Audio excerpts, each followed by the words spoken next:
Good morning everyone, welcome back to the channel.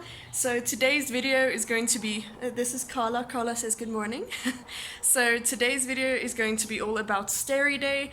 To be 100% honest, I'm not even sure what we're going to be doing. I've never done it before, but as far as I know, we are going to be trapping and surgically prepping and then sterilizing feral cats in Pretoria.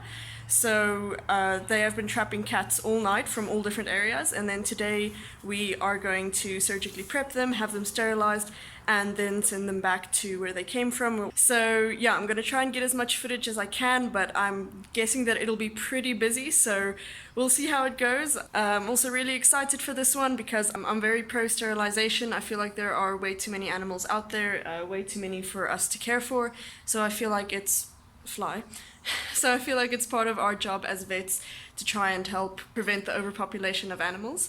So let's just hope this day goes well. And Carla says she's gonna miss us. But I'll see you guys there.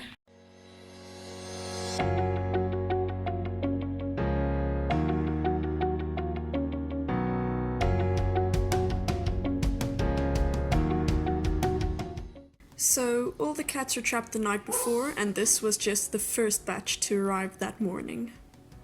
Most of the cats were feral, but we did also have a couple of shelter cats, and I actually helped prep the little ginger boy. Here you can see our prepping station, where we spent most of our time helping to prep the cats for surgery.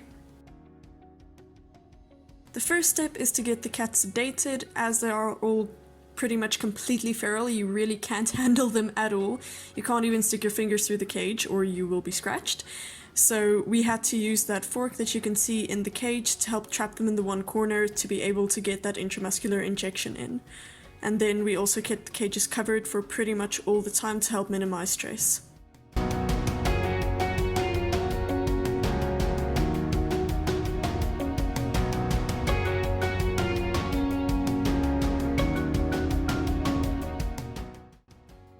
So the next station is basically the admin table. So we weigh the cats, we take their temperature, we check their heart rate, respiration, we estimate their age, all of that, just to help keep track of all the cats.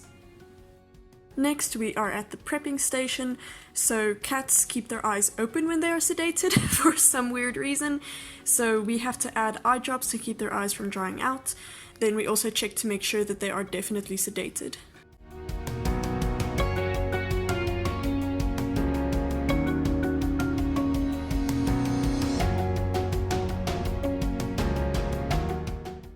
We also remove the tips of the cat's ears to clearly mark them as already sterilized so that they won't be trapped again for future sterilization events. Next step with the females is to shave the belly. So even though the vets only make a very small incision for the actual spay, we shave away quite a bit of hair just because it's a lot easier to sterilize skin than it is to sterilize hair. And the cleaner the area, the smaller the chance of infection.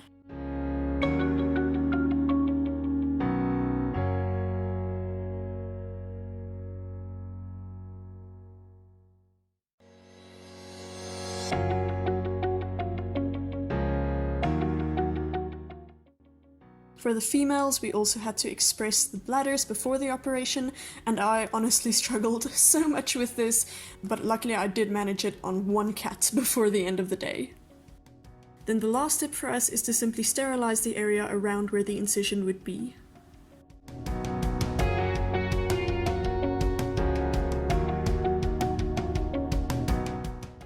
So with the males, luckily you do not have to express the bladders, and instead of shaving around the balls, you actually just pluck the hair out, which honestly we all felt so bad for, but luckily because of the sedation and the pain meds, they do not have to feel that. And it actually very quickly became a game of who could get it the cleanest.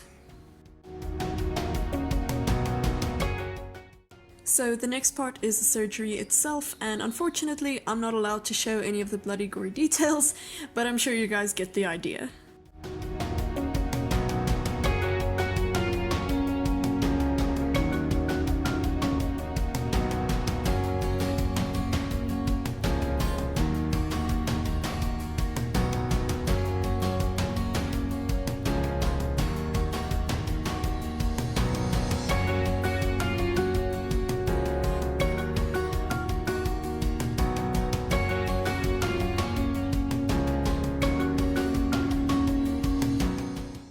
Then lastly, we simply return the cats to their cages and just give them some time to recover. Another thing that we did is for any cat that has a fever or that we suspect of being sick has to be tested for feline AIDS and leukemia. So unfortunately I didn't get a picture of the test that we used, but I will have a link in the description about how it works. And then for that test we also just had to draw a bit of blood, which was really difficult with these cats because their skin was ridiculously tough. So I just had to include this guy because he was such a mission. At this point he had already viciously scratched one of the volunteers, and also because he was in such a wide cage, they also had to use 2 forks to be able to trap him.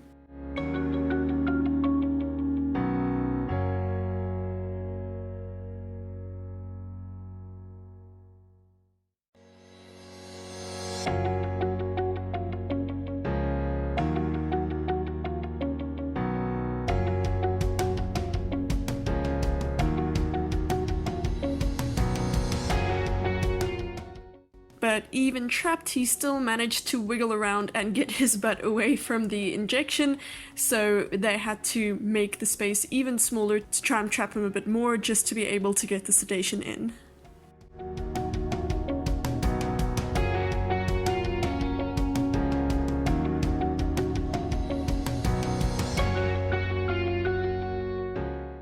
And amazingly, even in the smaller trapped space, he still managed to wiggle himself around, but luckily we did manage to get him in the end.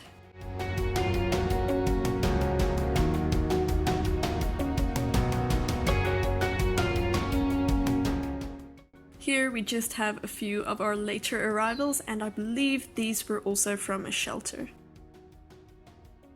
And here we just have some footage of me probably doing the first vet-related work that I have done in my entire course, which I have been studying for 2 years. Thank you very much, pandemic. But it was still amazing to be able to get the chance to do this, even if it did take a while to get here.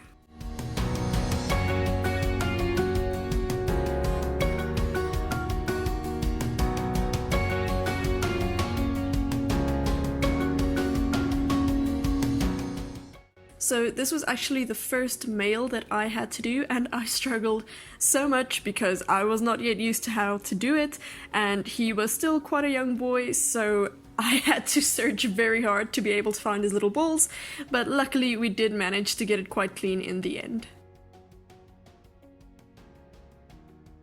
So here you can see us at the prep station, then the admin table, and then there in the corner you can see the surgery table.